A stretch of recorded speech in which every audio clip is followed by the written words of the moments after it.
कधीच नाही चुकणार तुमचे फेवरेट टीव्ही शोज झी5 सोबत, तेही एकदम फ्री.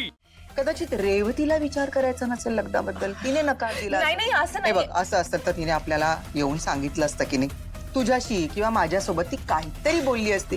मग यशला देखील एक आत्मविश्वास आला असता. तो देखील ठामपणे अभिरामशी बोलला असता, हो माझं रेवतीवर प्रेम आहे. हो. पण आता इथं कशात काही नाहीये लीला. आणि आपण एवढं सगळं का तडफड आजी करतोय? आजी हो हो तुमचं बरोबर आहे, पण मला माहितीये ना असं नाहीये त्याचं लीला लीला, तुला माहित असून मला माहित असून काय उपयोग आहे? आणि जरा आपण आता हे थांबूया इथे. बस एक मिनिट लीला, आता माझं ऐक बघ, शांत डोकं ठेव आणि ऐक. अभिरामनं श्वेताच्या आईला शब्द दिलाय आणि आता श्वेताचं पुन्हा लग्न मोडणं मला तरी आवडणार नाही. भीती वाटते या सगळ्या गोष्टीची.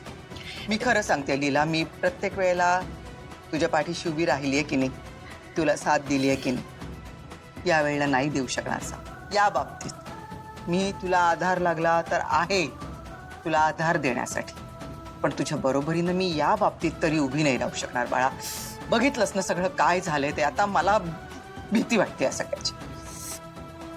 राहू दे आजी. खरं सांगते मी, नको यात पडायला. होऊ दे जे होतंय ते.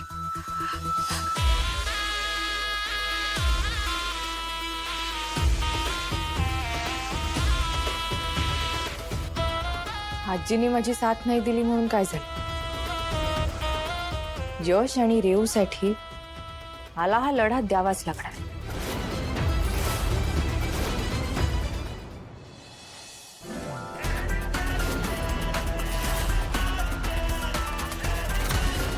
अरे वाह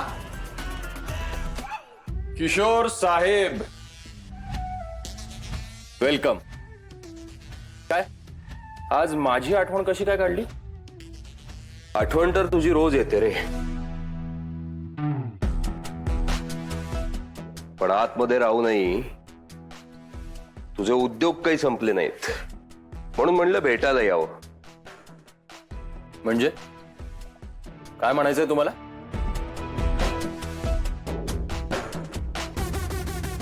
बाहेर यायची घाई झालीये का? सरस्वतीच्या खांद्यावर बंदूक ठेवून निशाणा साधतोयस?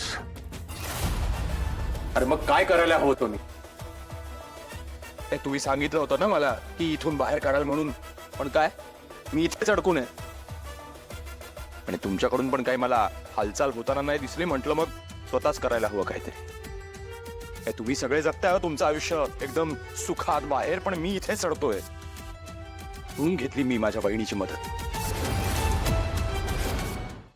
झी5 ॲप डाउनलोड करा आणि पहा सर्व एपिसोड्स एकदम फ्री.